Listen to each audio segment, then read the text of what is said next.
bah... Bon, bah, voilà. Je me lève tôt. Ah non, non, moi demain je suis off, je me lève pas tôt. Non, moi je me lève tôt. Bon, c'est parti. Allons-y, mon ami. Le Light Show avec Ramzy, on va parler de Il reste du jambon ? Point d'interrogation. Et bravo, parce que je fais plein de promos et les mecs mettent pas l'intonation comme tu viens de la faire. Si c'est la première phrase de ton interview est aussi réussie, que va être la suite de cette interview ? Ça va être comme ça. Donc, il reste du jambon. Okay, quelle est l'importance de ce point d'interrogation ? L'importance de ce point d'interrogation est, deux points, ouvrez les guillemets, que je ne sais pas. C'est pas moi qui ai écrit ce film, c'est Anne de Petrini. Et Anne de Petrini a choisi ce titre parce que le jambon focalise absolument toute cette différence entre les bons Français et les méchants Arabes. Et que on peut s'entendre et tout, mais on s'entendra jamais sur cette partie de cet animal. Ton jambon, là, ça va contaminer le reste des aliments, je veux pas le voir. Est-ce que tu peux justement, pour les téléspectateurs internautes, non pas dire le pitch, mais le synopsis ? C'est simple. Moi, ce que je dirais, avant le synopsis, je vais faire une note d'intention. Une note d'intention, oui, ce sera peut-être plus clair. La note d'intention, c'est qu'il n'y avait jamais eu de film en France fait sur une Française et un Arabe. Jamais. Jamais je pouvais réfléchir, même ceux qui sont en train de se dire « Viens voir, Viviane, il est en train de dire des conneries, Roche Dizem, il a fait mauvaise foi », qui était avec une juive. Hein. Alors là, il fait « Oh merde, Viviane, reste assise, il vient de me dire un truc qui m'a fermé ma gueule. » Ouais, pauvre con. Et il n'y avait jamais eu de film de comédie romantique. Romantique avec arabe, c'est un mot qui ne va pas. En tout cas, qu'on n'a jamais entendu. Nous, ça va, dans notre vie, on a su le prouver. Vous êtes romantique. On est comme tout le monde. Mais en tout cas, on l'avait jamais vu au cinéma, l'arabe romantique. Et l'arabe rigolo, romantique. Et puis l'arabe raciste aussi, qui se fout de la gueule des Français aussi. Donc, je dirais, plutôt que de faire un synopsis qui est assez simple, la rencontre entre un chirurgien et une journaliste, et tout va bien, vive l'amour, vive la France, jusqu'à que les parents se rencontrent, c'est là qu'on se rend compte qu'il y a Arabe et France qui assure ce problème France-Algérie qui a du mal à cicatriser, qui a vraiment beaucoup de mal à cicatriser.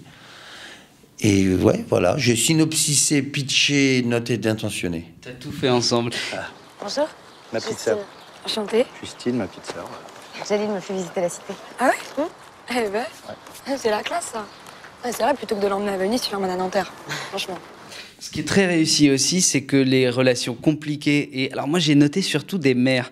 Il y a Nicole, qui est jouée par Marie-France Pissier, et ensuite Ouria, qui est jouée par Beyouna. Et les mères sont très, très froides, très, très... en retrait quand les nouveaux compagnons arrivent. Mais chez nous, les Arabes, en tout cas, ce sont des foyers matriarcaux. C'est vraiment...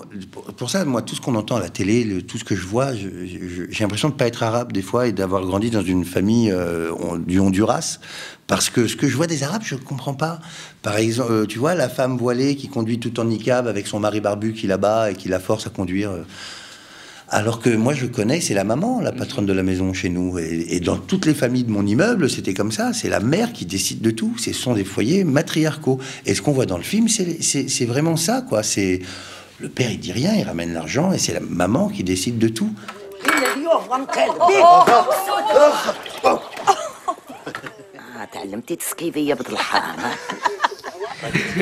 C'est donc le film Il reste du jambon ? Point d'interrogation. Il y a toute une galerie de personnages savoureux, il faut quand même les citer. Nicole, je l'ai dit, qui joue la maman de Justine, donc Marie-France Pissier. Il y a aussi Charles, qui est joué par Jean-Luc Bideau, l'incroyable Jean-Luc Bideau de H. Il défonce. Tu sais que j'ai un poster de lui chez moi ? Je te jure que c'est vrai. J'ai un poster de Jean-Luc Bideau. Mais ce type-là fait rire des générations entières, parce que mon père était déjà super fan de lui quand il était jeune. Et nous, on continue.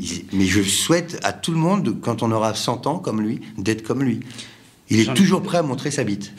Et ça, c'est sympa. Et ça, c'est bien, à 100 ans de montrer sa bite. Justine, donc, Anne-Marie Vin, et puis il y a... Anne-Marie Vin aussi montre sa bite. Oui, ça c'est plus étonnant. Ouria, qui est joué par Beyouna. Il y a... mais non, si tu bouges mes trucs, Mahmoud, qui est joué par Félag, et puis Leila Bekti, qui joue ta petite sœur Anissa. Évidemment, la meilleure copine de Justine dans le film, Sophie, est jouée par Géraldine Nakache. Géraldine Nakache. Grosse star. C'est devenu des stars. Attention. Nakache, Bekti...